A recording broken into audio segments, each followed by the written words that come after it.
networking and hitting people up on LinkedIn.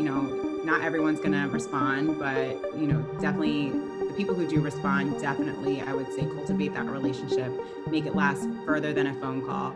I will say that, especially during this time, there's been a lot of people to reach out and to like myself, all my friends, everything. And I think the one thing that is a pet peeve of mine, and I'm sure other people would say this too, is when people reach out to speak with you and you speak with them and then you never hear from them again.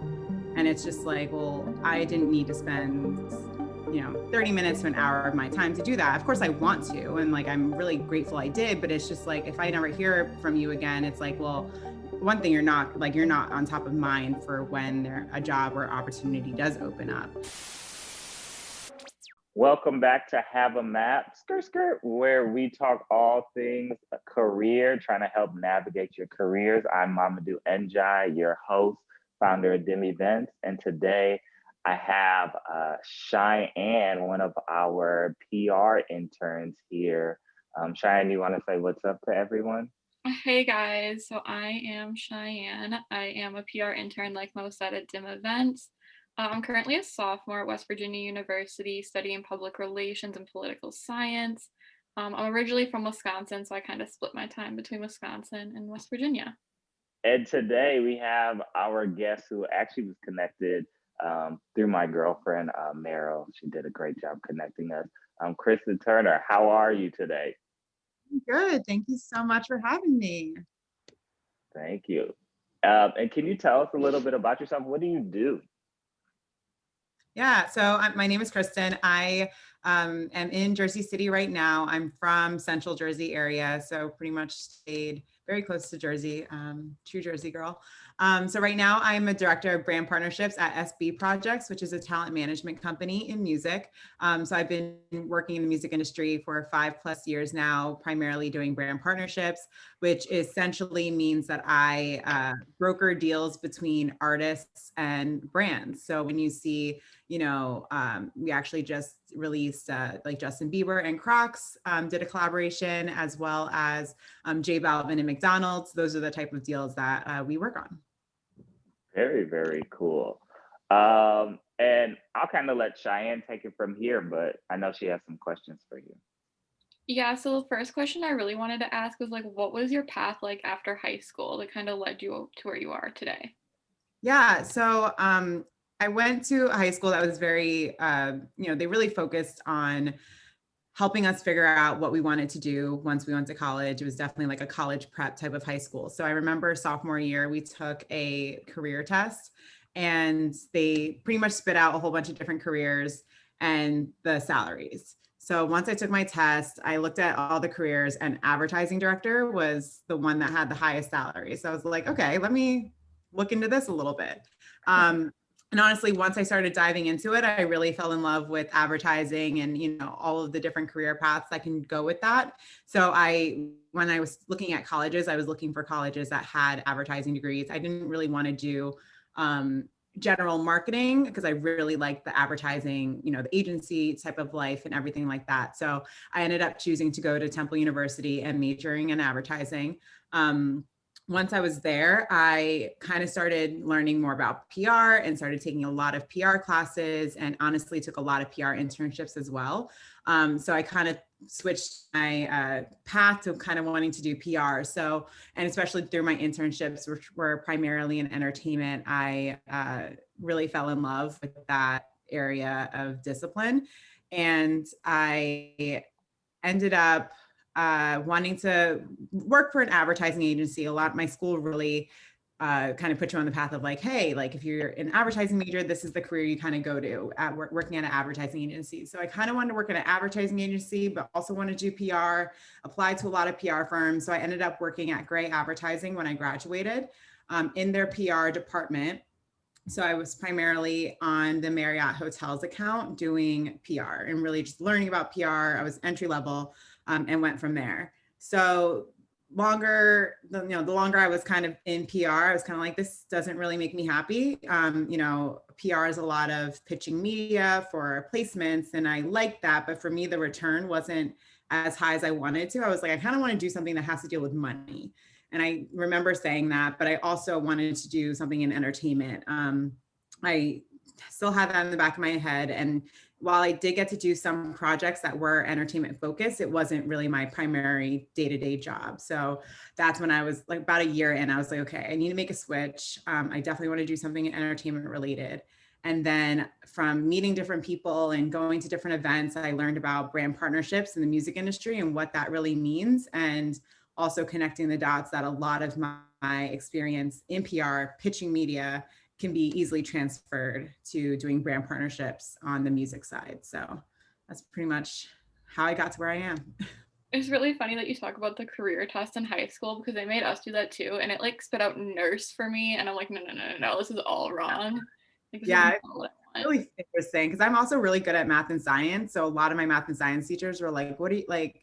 You should like one of my psychology teacher was like, oh, you should be a neuropsychologist. And I'm like, I cannot imagine myself doing that, but I mean, I get it. But I was like, no, I need to do something creative, talking to people, and something a little bit more social than being in a lab or things like that. So I completely agree. I felt the same way. Yeah, I feel like career tests are so. I feel like there's sometimes they can be misleading. Like in your realm, like that worked out for you, but like I also feel like I also just don't like being put into a box. And I think sometimes for students that puts you into a box and you're not able to truly explore in that space. And for you with that exploration, what were some of the things that you did during that time, right? What were you exploring? What were you really diving into? Because I'm sure there's like behind the scenes research you were doing while you were at the agency, or maybe talking with other people within the agency to see some of the work that they were doing as well. yeah, I would say, I mean, honestly, working on an ad agency, I feel like Ad Week and Ad Age are Bible. So, constantly reading that. And even as an advertising major, that too. And I think for me, I always, you see the headlines of this celebrity partners with this brand, and here's a commercial that comes from it. And like, you see that so much. And I think I thought, like, I really liked that, but I thought that being at an advertising agency was how to do that, which like it is. And, working at an advertising agency, you do get to work on some really cool things. However, I think those things come and go. And that's what I learned at the agency, that like my daily job isn't working with talent. My daily job isn't necessarily working with entertainment. It's just if your brand client, has the appetite or the money to work with celebrities, that's how you're going to end up working with celebrities.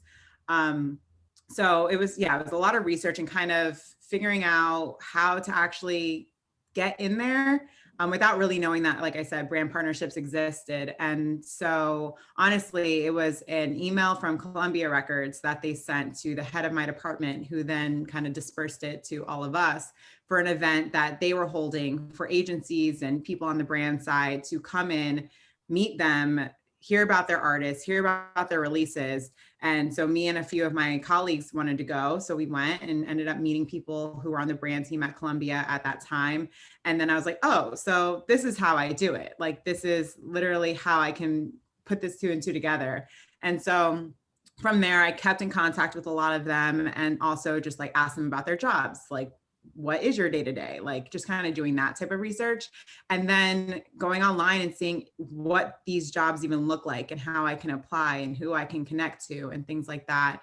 And then honestly, I tell everyone that this does not happen. So I never try to be like, bank on this happening, but I was ready to leave. And so I was applying online to a few different jobs, but I saw like an assistant brand partnerships job open up at Warner Brothers Records, applied, got it, like got in touch with HR, ended up interviewing for the job, and then got it, I think a month or two later.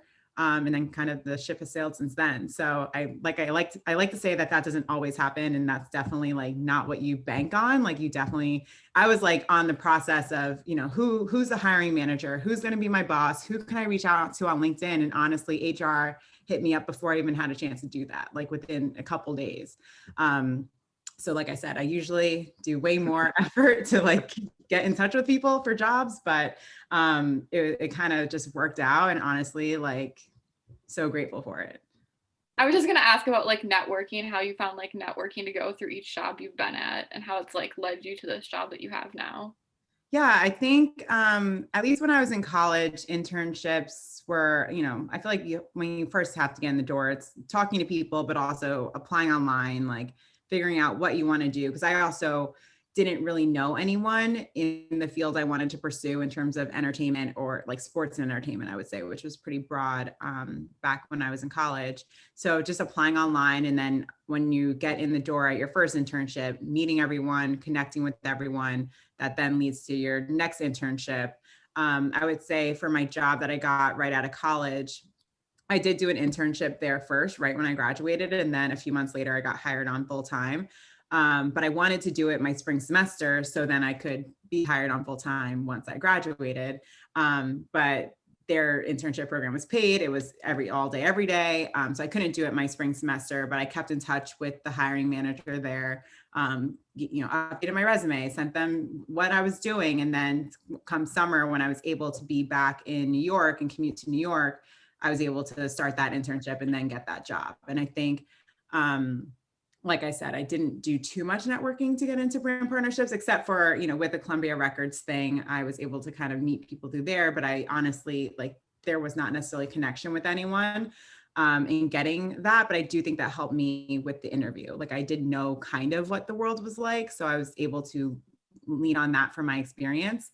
And then honestly, since then, like the industry's small and I don't think I've applied to a job since then. And I've been to 2 other companies since then. So a lot of people will probably tell you that, it's just like you hear about a job opening, you talk to the person who's hiring, and then you send in a resume as a formality, but then you go on the interview process and then that's how you get it or don't.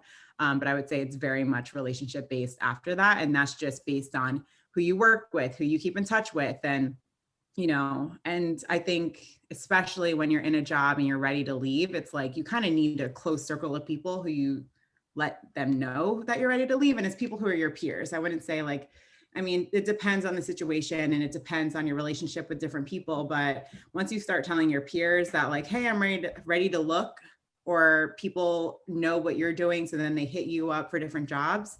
That's pretty much how you are able to kind of go from company to company and kind of grow from there. Yeah, that's amazing. We talk about networking so much of the internship, and I think that's one thing that gets opportunities, gets brand deals, all of that stuff. Yeah.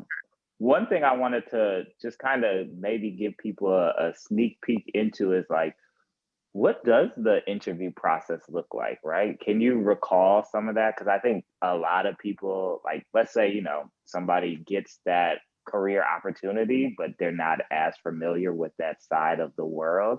They've done some research, but what are they asking? What are we talking about during that interview? Yeah, I don't really remember what they asked me.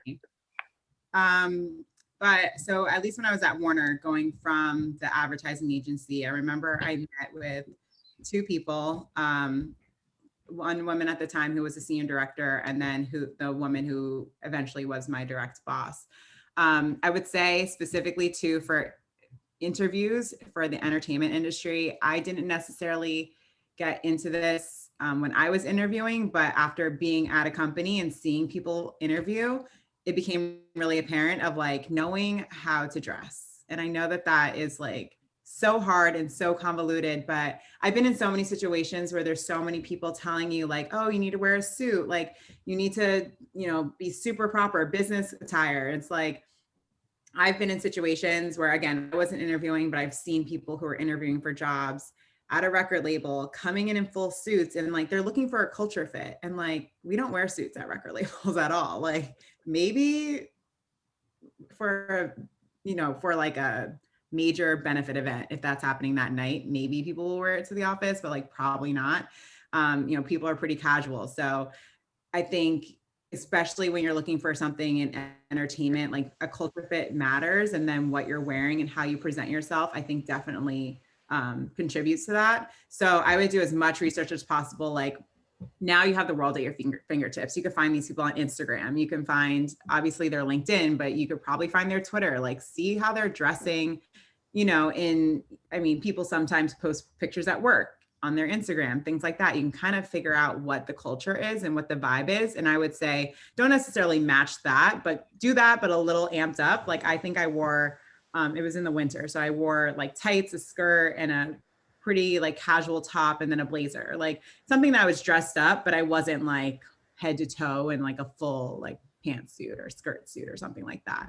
And then if you have like a second interview, once you're in, definitely take a look at everyone in the office and see how people are dressing. And again, like you want to still maintain some type of professionality, but I would say still don't go like so overboard the next time, because now you have the opportunity of seeing how everyone is dressing when they're there. And if you feel extremely overdressed, then you can kind of check that for the next time.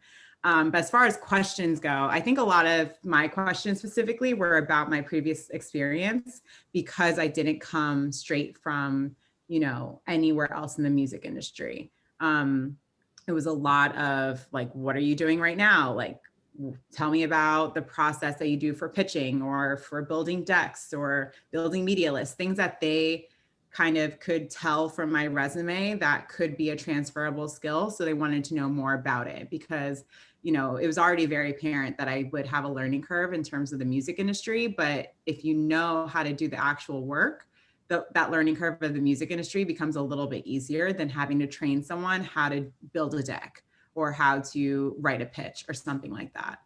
So I feel like a lot of my questions were about that. But then also like, sometimes it's just like, hey, what's your favorite music? What are you listening to right now? Who's your favorite artist? Like, and having those answers ready, which, you know, then kind of shows your personality. And then I would say beyond that, a lot of my interviews have been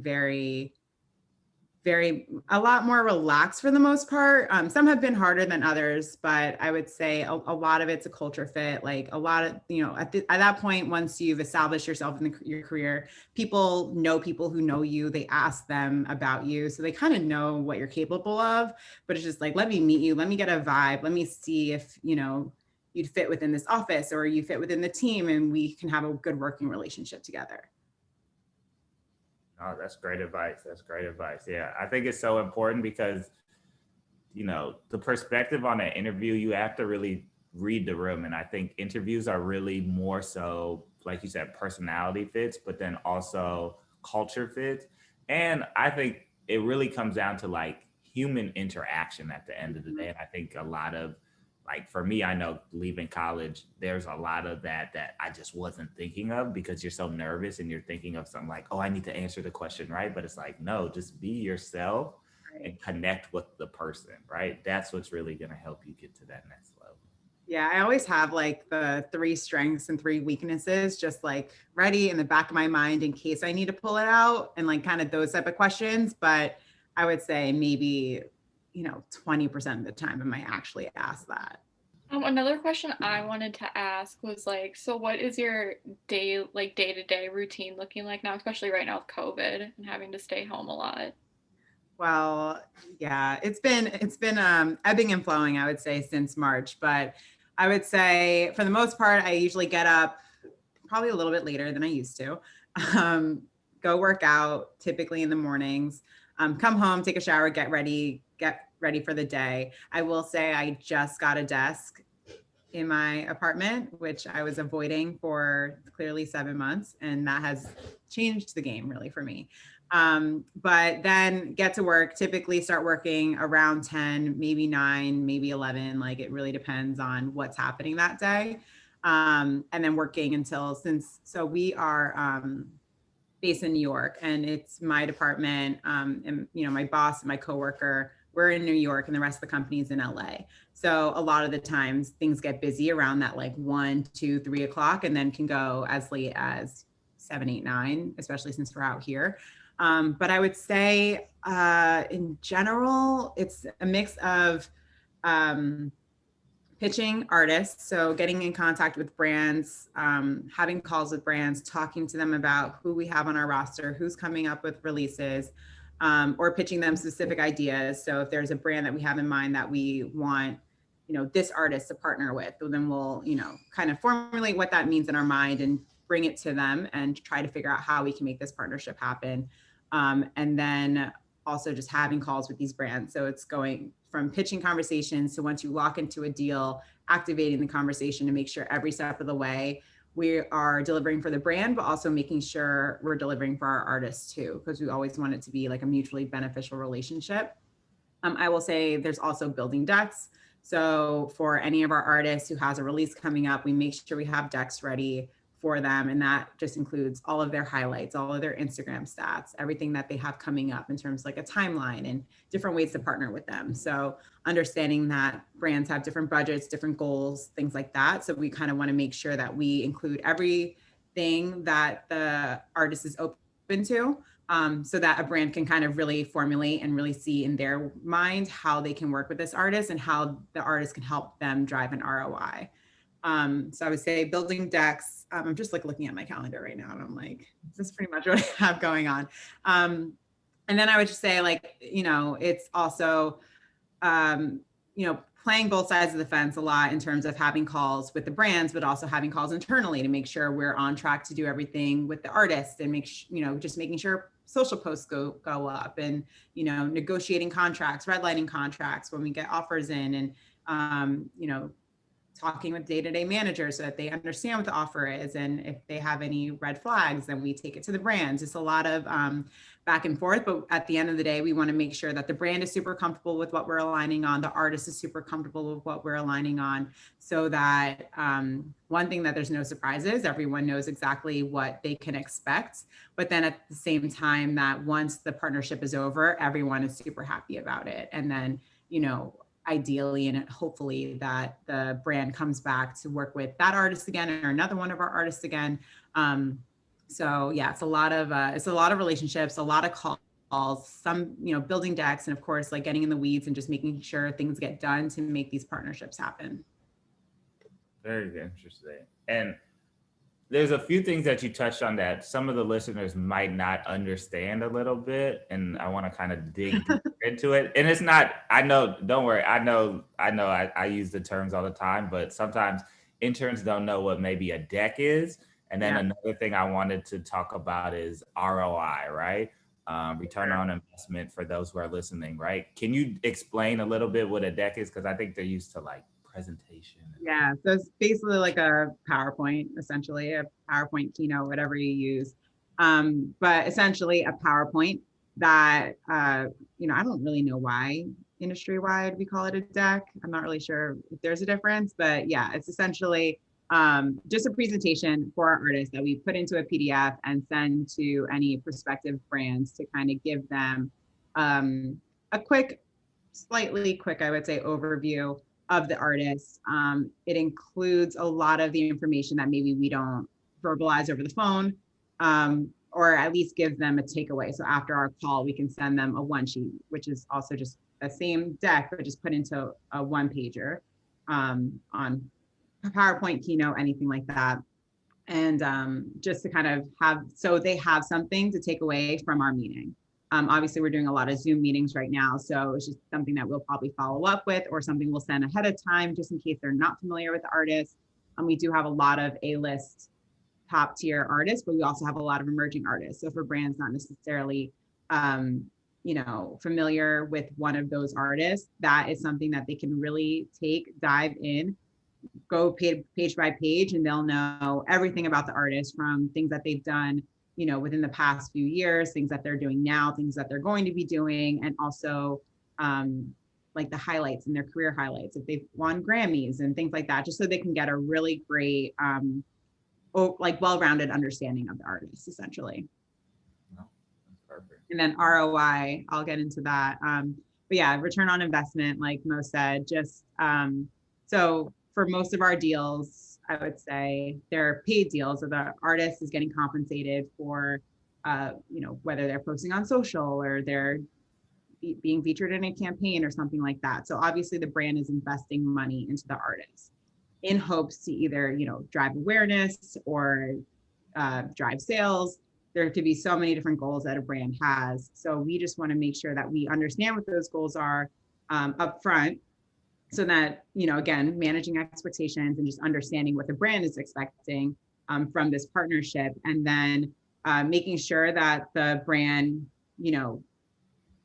hopefully like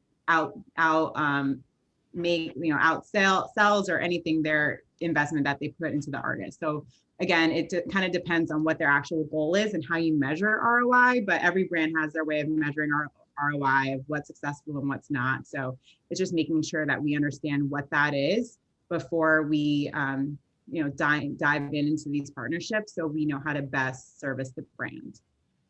No, that's super important. And my last few questions that I have is about strategy, right? Because one thing that I think a lot of students and young creatives and maybe like up and coming entrepreneurs are maybe they're trying to get a grasp on is like how strategic everything is, right? It's all part of a way larger plan rather than just like, oh, this is just a good idea and we're just going to move forward with it, right? And I think it ties back to ROI. So for you, when you're coming up with these brand deals, right? What is that strategy? Is it sometimes, adding some money for touring, right? Is it adding revenue for these different things? Can you talk a little bit about that? Yeah, so I think there's so many different ways that we look at strategy. Obviously, with an artist's career, there's a strategy behind it. There's where we want to be in a year, where we want to be after this album cycle, where we want to be, in terms of numbers, in terms of like selling music, but also cultural relevancy, right? And then for us, it's also so for us in our departments, understanding what that strategy is for that artist and finding deals that help achieve that strategy and those goals. So it really varies between different artists and, in terms of what makes sense and also what's achievable, because not those big shiny deals aren't necessarily available to all artists, especially if they're smaller and have a smaller fan base. So it's finding things that, make sense, resonate with their fans, make sense for them, is authentic to them. So if it's about a product, they use it and that they like it, so it doesn't feel forced, because people all see through that at this point. But yeah, I think especially if there's like a tour or, at the label, we did a lot of music video product placements where, a portion or part of the investment from the brand would go to offset the costs for producing a music video or for the tour, because obviously, costs money to go on tour, things like that. So there's definitely a strategy behind that, and just understanding what the goal is. Is the goal to get the artist paid, or is it the goal to offset the costs? And then finding the brands that can help us achieve that. And then I think just by looking at the landscape and by talking to these brands, every single day, you kind of get to understand who dibbles and dabs in what, who typically spends on tour sponsorship, who typically spends on music video product placements. And then it's kind of going to those instead. And it's just like a timing thing. Like a lot of these things come up really, really fast. We don't have time to go to every single brand in the world and ask them if they want to be featured in this music video. So we're going to ask the people who typically have a budget set aside for music video product placements. So then we can hopefully get an answer quickly, hopefully a positive answer quickly, versus going to a brand who may not even know what music video product placement is or how that works. And then especially with the timeline, like that just takes longer. It takes, it's more of an educational process with the brand. And if we have a week to do it, like that might not be the smartest way for us to get that done. So it's also just like on a daily thing in terms of what needs our artists have and how we can help meet that with brands, but how do we also get that done in the timeline or in the restraints that we have. And then again, like a restraint that we have is, in which I actually really wanted to be a part of like brand partnerships and working with talent, is that they're people, like just like you and me, like they like certain things, they don't like certain things. So kind of creating that authenticity too is part of the strategy. It's like we don't want to include something that's just completely off brand, that they don't post about, like that they, it's like giving someone who clearly has never picked up like a PS5 controller or PS4 controller until for a few weeks, and then putting them into a gaming situation. You know what I mean? Like they just aren't part of that culture. So we're not going to put them in that situation. So it's kind of dealing with those restraints too and trying to just find those perfect fits.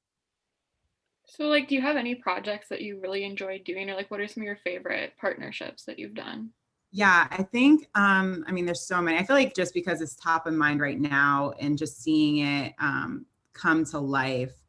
And also, I think for me personally, just kind of taking a step back, I think anything the reason why I wanted to get into this is that I love the fact that so many of these partnerships that are done really well drive culture, and they are part of culture. And like we see that, especially with what McDonald's is doing now. First they did Travis Scott, now they're doing J Balvin, who's our artist, and just being with a brand who has that. One thing is obviously just such a household name across America, but then creating this content that's so cool and so like spot on for the fans, and seeing the fans really react to it. And like, you know, I think there's a narrative too, and depending on the artist, like there could be like a sellout factor, right? That, you know, if you work with a brand, then you're selling out. But I think brands really help propel so many artists nowadays into a more how do I say this, like widespread audience, because whether you know, eat McDonald's every day, you see everything, and then they have the budgets to put media against it, so you're going to see it everywhere. And I think that's when it becomes really it becomes a really cool thing for us to see, and just see the fans react to it, and the fans love it. And then it's, you know, it's just because we were able to match an artist with a brand that makes sense for them, makes it authentic, and then the fans really react to it, and just like, you know, the culture really reacts to it. That's really cool. I have another question for you. What's one of the brand deals that maybe was with a lesser known artist that you were really proud about? Because those ones can be, I live in that world with the lesser known artists trying to get brand deals. So I know those are a lot tougher. So is there anything that you might have, one of the maybe lesser known artists that you were proud of? Yeah, I would say, so when I was at Warner Records, I primarily handled the relationship with Delta Airlines, and they had a Delta artist spotlight program where every month there would be an artist taking over. Artists would be on the seat backs on any flight across the, you know, across the entire country, and then there would also be like a short video of just about the artists, just introducing the artist to a whole bunch of people on Delta flights at any given time. And it was mostly for emerging artists. And I remember I did it with Division about probably 3 years ago now. And, you know, I mean, I love Division. A lot of my friends know Division, but I know that they are, you know, definitely more emerging. And that was super, I just really loved doing that. The team was super grateful. It was something that I feel like they didn't necessarily think was, you know, not possible, but just they didn't really foresee that happening. And then being able to get that done, and also have it be in front of such a wide audience for a month, to the point where, like, of course, everyone in our industry is flying from JFK to LAX all the time, on Delta a lot of the time. So everyone was like posting photos of just like standing in the back of the plane and seeing all the seat backs, like with Division on it. Like, it was really cool. So I think some of those things that just get our smaller artists out to such a wider demographic is super rewarding. That's so dope. And I love Division as well. Yeah, And one of the last questions that I have for you is, I think one thing that's super important is to understand your perspective as a woman of color in maybe a male-dominated industry, right? What have been some of the challenges that you face? And then also how, you know, I always look at taking sometimes those challenges and utilizing those as ways to put myself out there a little more, right? And I know some people do that as well. So can you elaborate a little bit more on like some of the things that you've dealt with and what you've learned and overcome and all of that? Yeah, I would say that I think that, well, also just in general, there's not many of us in the rooms that I'm in. And that, you know, I think that in and of itself can be a challenge, because, you know, as people of color, as Black people, we feel some sort of like camaraderie, some, you know, innate relationship with people like us. And it's harder to go in, especially these corporate environments, when you don't see anyone who looks like you. So I would say that that's been a challenge. And I will also say that I do feel blessed that I'm in music, because I will say, like, my first job was like not diverse whatsoever.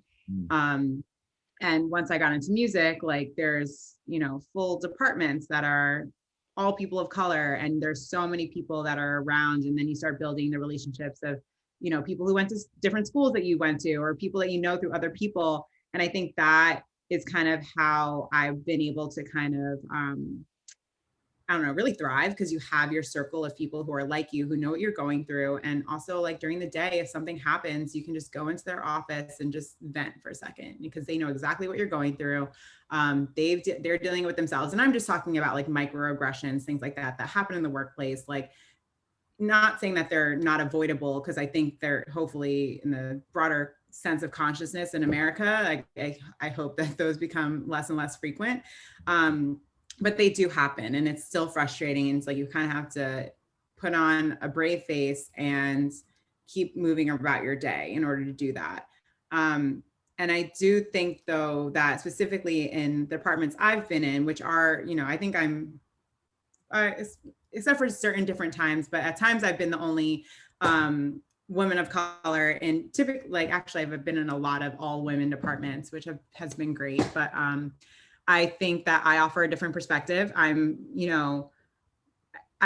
adjacent to a different part of culture that I would say everyone else is, you know, like just based on the people I follow, based on the people I know, like I know certain things that are happening in the culture that they're not aware of. So I'm able to provide that type of lens to everything. And especially now, I would say, in terms of Black Lives Matter and everyone trying to be way more conscious about how they talk about diversity and inclusion, I can give that, you know, and I have always been giving like that specific point of view and how something might look to people that don't look like you. So I definitely think that while it's definitely a challenge of being the only woman of colors in some spaces that I am in, it does, you know, you do offer that different perspective, and you are able to kind of blend a different lens and everything, and, you know, like I said, a perspective, but that also makes you super valuable to the team.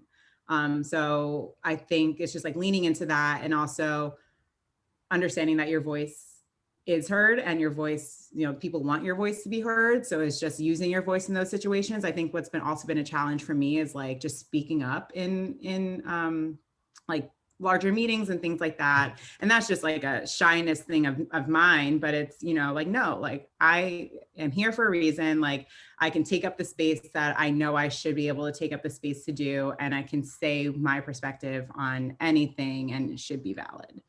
Yeah. And I feel like trusting that voice is something, right? Where I think it as you grow, that grows within you, and you feel more confident of that because you get to see it come to fruition.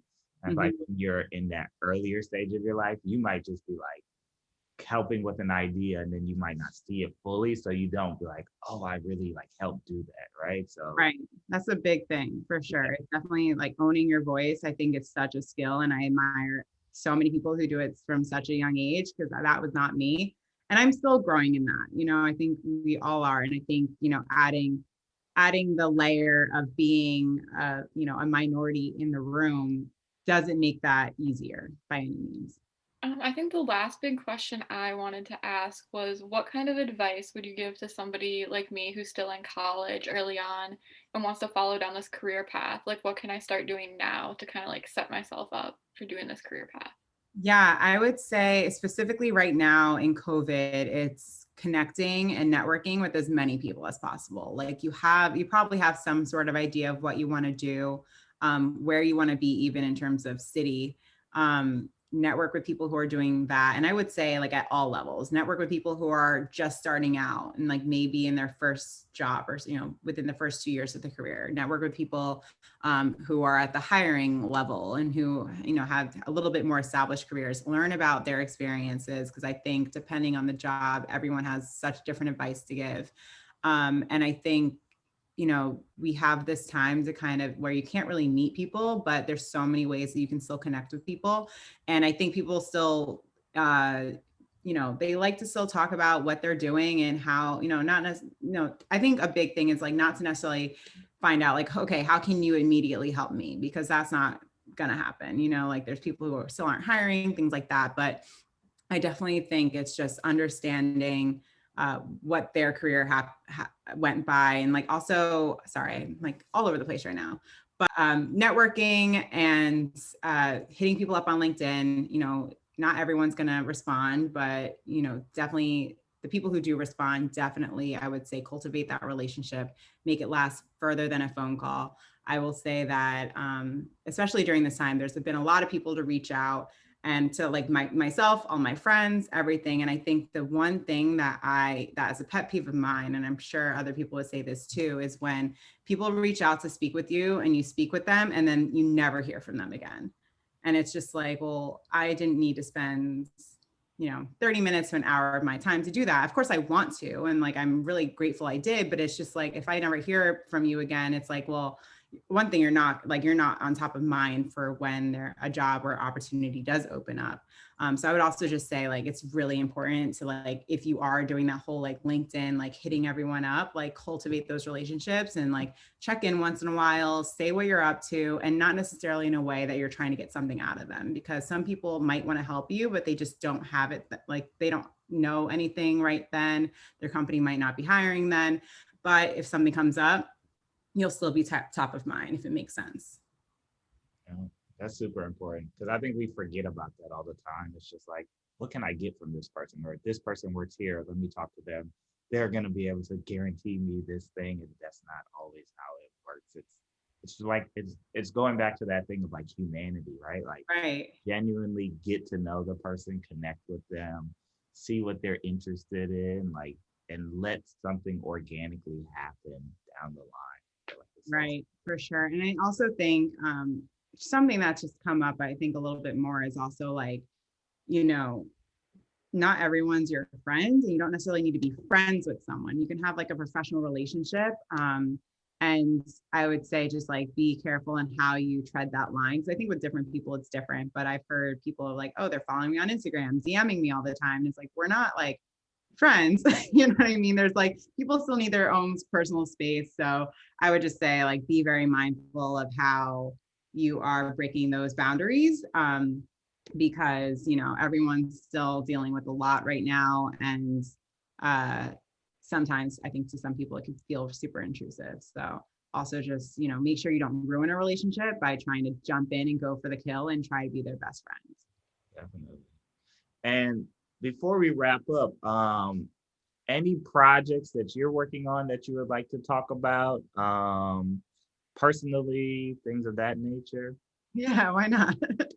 I was about to say, I can't really talk about any work projects until things are signed on the dotted line, but yeah, so actually over the summer, me and my roommate started an Instagram brand. It was our first kind of dip into the side hustle world. So we created an Instagram platform called Melanin Decanted, which is really just a space to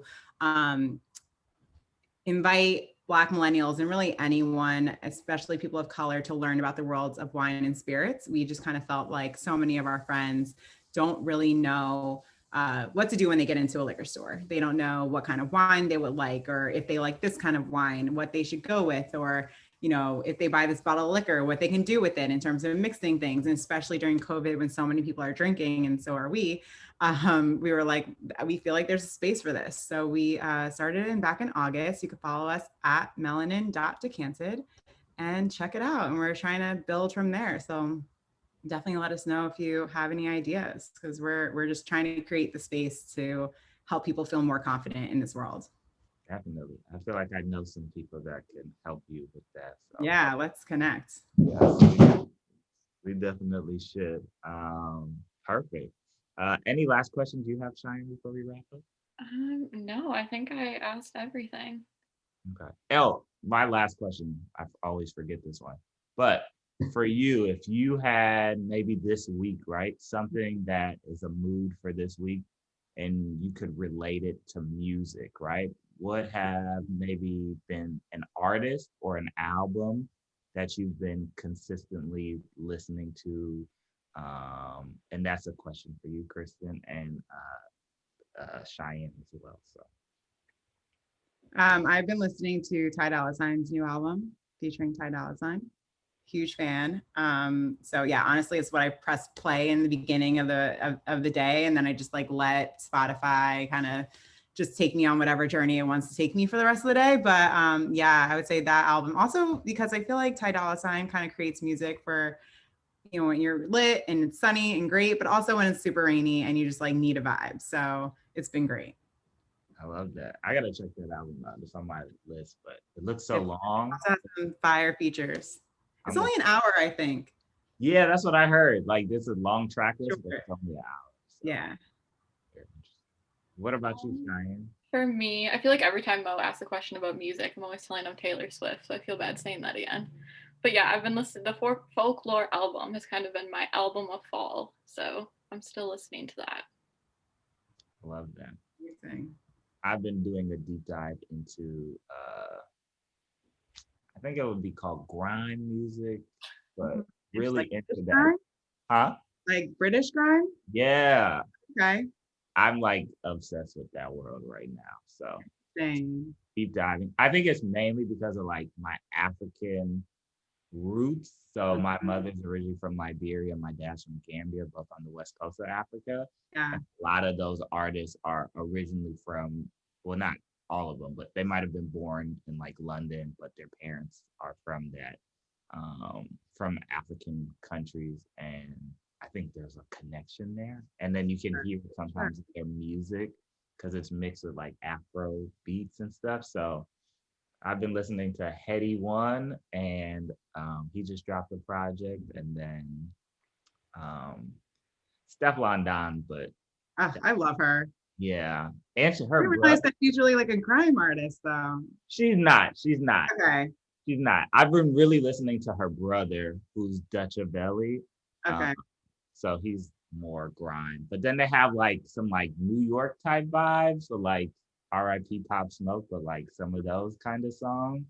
So I love it. It's a vibe. So that's what I'm yeah, perfect. Well, I just want to thank you so much for being on the podcast. What we like to do at our internship, we always give people a round of applause, always Thank you give them for their having me. flowers. So we thank you so much. And we were happy to take directions from you today. So skirt, skirt, whether this is your morning routine, your afternoon, or evening routine, thank you for listening, and we are out.